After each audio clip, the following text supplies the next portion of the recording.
సాక్షి life కి స్వాగతం. మీ ఆరోగ్య నేస్తం. ఇది కేవలం సమాచారంగా మాత్రమే భావించండి. ఈ సమాచారం ఆధారంగా ఆరోగ్య సమస్యలకు సంబంధించిన నిర్ణయాలు తీసుకోవద్దు. అందుకోసం వైద్య నిపుణులను సంప్రదించండి. అడిక్షన్ అనగానే మనకి ఫస్ట్ గుర్తొచ్చేది ఆల్కహాల్ ఒక్కటే. ఎస్ అండి. బట్ రకరకాల అడిక్షన్స్ ఉంటాయని వినికిడి సార్. ఎస్ అండి. సో ఇది కరెక్ట్ అండి. చెప్పండి. ఎందుకంటే మనము సమాజంలో లీగల్గా అవైలబుల్ ఉన్నవి ఆల్కహాల్, టొబాకో అంటే సిగరెట్లు, బీడీలు, పాన్ మసాలా, జర్దా, గుట్కా ఇలాంటివి. సో ఈజీగా మనం ఆల్కహాల్ అన్నదానికి మనం ఎక్కువగా ప్రిఫరెన్స్, అడిక్షన్ అన్నప్పుడు ఆల్కహాల్ ఒకటి మనం మాట్లాడుకుంటూ ఉంటాం. అవును. కానీ యాక్చువల్గా ఒక 17 రకాల డ్రగ్స్ మనకు అడిక్షన్ గురి చేస్తాయి. అది మనకు మన మనుషుల్లో చాలా కామన్గా విరివిగా వాడుతున్నారు. అడిక్షన్ రూపంలో కూడా రైట్ అడిక్షన్ లాగా తయారవుతున్నాయి ఈ సబ్స్టెన్సెస్. తర్వాత కొన్ని అడిక్షన్స్ మనము ఓన్లీ ఈ సబ్స్టెన్స్ ఒకటే కాకుండా రైట్ కొన్ని బిహేవియర్స్ కూడా, అంటే కొన్ని రకాల మనిషి యొక్క బిహేవియర్ అడిక్షన్ కూడా గురి చేయొచ్చు, అదే అడిక్షన్కు దారి తీయొచ్చు. మనము వాటిని ఉపయోగించే బిహేవియర్ బట్టి వాటి తీవ్రత, వాటి పర్యవసానాలు, వాటి నష్టాలు కలగజేస్తున్నా కూడా వాళ్ళు అదే కంటిన్యూ చేయడం, ఇవన్నీ కూడా అలాంటి వాటి గురించి బిహేవియర్ గురించి మాట్లాడాల్సి వస్తే గ్యాంబ్లింగ్ ఒక అడిక్షన్ గురి చేసే కెపాసిటీ ఆటకు ఉన్నది ఖచ్చితంగా. రెండవది మనకు ఇది గేమింగ్ ఈ మధ్యకాలంలో చాలా ఎక్కువగా పిల్లల్లో కానీ అడాలసెంట్ యూత్లో కానీ చాలా తరచుగా చూస్తున్నాం. సో గేమింగ్లో కూడా మన గేమింగ్ అనే బిహేవియర్ ఎక్కువగా ఎక్సెస్గా వాడే కొద్దీ అది కూడా ఒక రకంగా అడిక్షన్ దారి తీయచ్చు. రైట్. సో ఇలా కొన్ని రకాలుగా ఆల్రెడీ ఒక డిజార్డర్ కేటగిరీకి చేర్చబడ్డాయి ఇవి రెండు కూడా ఇప్పుడు ప్రస్తుతం. అంటే ఆల్కహాల్, టొబాకోతో పాటు మిగతా డ్రగ్స్ మనం చెప్పాలంటే గాంజా, అంటే దాన్ని మా మెడికల్ భాషలో కెనాబిస్ అంటాం. అవును. తర్వాత కొకేన్, మన ఇండియాలో చాలా కామన్ కెనాబిస్ తర్వాత ఎక్కువగా వాడుతున్న ఓపియాయిడ్స్. అవును. హెరాయిన్ మనకు ఇల్లీగల్ దొరికే ఒక సింథటిక్ ఓపియాయిడ్. ఇవన్నీ డ్రగ్స్ కిందకి వస్తాయి. కానీ ఇక్కడ ఛాలెంజ్ ఏంటంటే సార్, మీరు ఆల్కహాల్, టొబాకో మనకి విరివిగా సమాజంలో యాక్సెప్టెడ్గా దొరుకుతున్నాయి. దొరకని పదార్థాలు అది చిన్న మోతాదులో తీసుకున్నా పెద్ద మోతాదులో తీసుకున్నా ఇట్స్ అ క్రైమ్.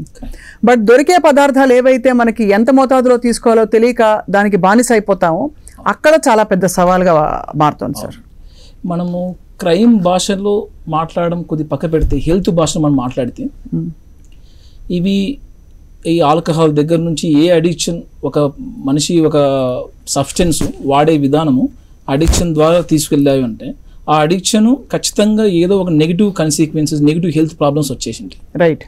అది ఫిజికల్గా కానివ్వండి, అంటే ఇప్పుడు ఫర్ ఎగ్జాంపుల్ ఆల్కహాల్ గురించి మాట్లాడాల్సి వస్తే liver, pancreas, ulcers, nervous system neuropathies, ఇవన్నీ వాటితో పాటు మెమొరీ డిస్టర్బెన్సెస్, ఇంకా అది వాడే క్రమం బట్టి ఒక పర్సన్ ఇండివిజువల్ వేరియేషన్ ఉన్నా కూడా వాళ్ళ తీవ్రత, వాళ్ళ టైం బట్టి మెల్లమెల్లగా నెగిటివ్ ఎఫెక్ట్స్ బ్రెయిన్ పైన కూడా తెలియజేస్తూ వస్తాయి.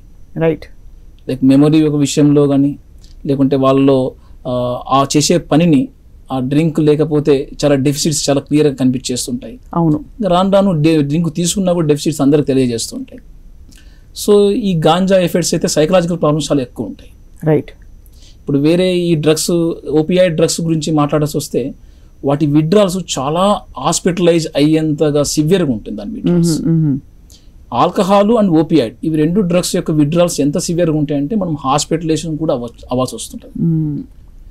సో మిగతా డ్రగ్స్ మనకి కొకేను, ఎండిఎంఏ ఇట్లాంటి పార్టీ డ్రగ్స్ ఇలాంటి ఉన్నాయో ఇవి ఎక్కువగా మన శరీరంలో హార్మోన్స్ మార్చడం వల్ల హార్ట్ పైన, కిడ్నీల పైన ఎక్కువ ఎఫెక్ట్ చూపిస్తుంది.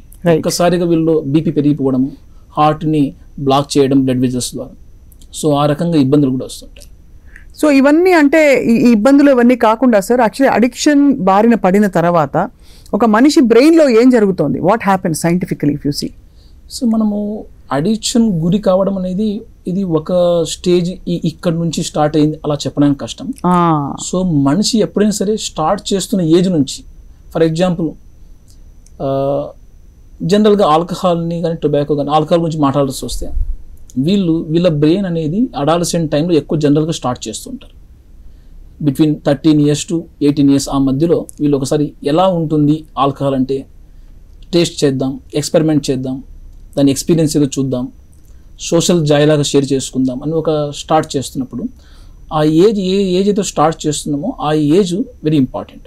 ఎందుకంటే అప్పుడు ఆ టైంలో వాళ్ళ బ్రెయిన్ అనేది ఆ లెవెల్ ఆఫ్ మెచ్యురేషన్లో ఉంటుంది. అంటే ఫర్ ఎగ్జాంపుల్ ఈ అడాలసెంట్ ఏజ్ గురించి మనం మాట్లాడితే వీళ్ళలో ఇంకా పూర్తిగా బ్రెయిన్ డెవలప్మెంట్ పూర్తిగా అయిపోయి లేకుంటుందండి.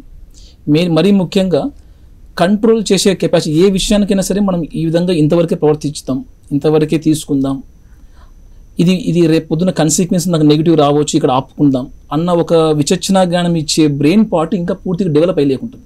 అది దాని పేరే ప్రీఫాంటల్ కార్టెక్స్ మా బ్రెయిన్లో. సో ఆ టైంలో నువ్వు తీసుకునే అదే డ్రగ్ చాలా రివార్డింగ్, అంటే చాలా ప్లెజర్ ఇచ్చేలాగా ఉంటుంది వాళ్ళకి. సో ఆ ప్లెజర్ ఎంతగా అంటే మిగతా అదే క్వాంటిటీ వేరే ఏజ్లో తీసుకున్నప్పుడు, ఫర్ ఎగ్జాంపుల్ 25 years క్రాస్ అయిన తర్వాత తీసుకున్నప్పుడు అంత ప్లెజర్ ఇవ్వకపోతుంది. So first experience is very high experience లాగా ఉంటుంది వాళ్ళకి ఆ ఏజ్లో. సో అక్కడ నుంచి స్టార్ట్ అయిపోయిన వీళ్ళ అలవాటు మెల్లమెల్లగా రిక్రియేషన్ యూజ్ అయిపోతుంది. అంటే ఏ పార్టీ ఫంక్షన్, సోషల్ షేరింగ్.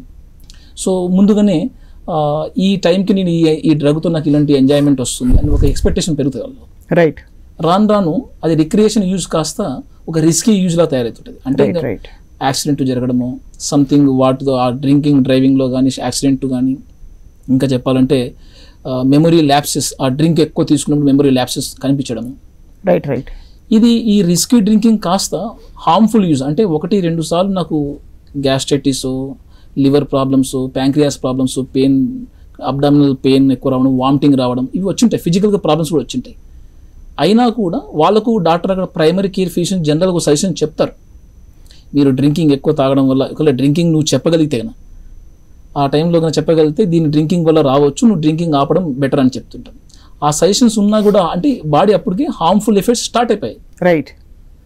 అయినా కూడా despite harmful effects they continued, అంటే వాళ్ళు మళ్ళీ తీసుకోవడం స్టార్ట్ చేస్తారు. అది డిపెండెన్స్కు దారి చేస్తాయి మెల్లగా. ఇది కేవలం సమాచారంగా మాత్రమే భావించండి. ఈ సమాచారం ఆధారంగా ఆరోగ్య సమస్యలకు సంబంధించిన నిర్ణయాలు తీసుకోవద్దు. అందుకోసం వైద్య నిపుణులను సంప్రదించండి.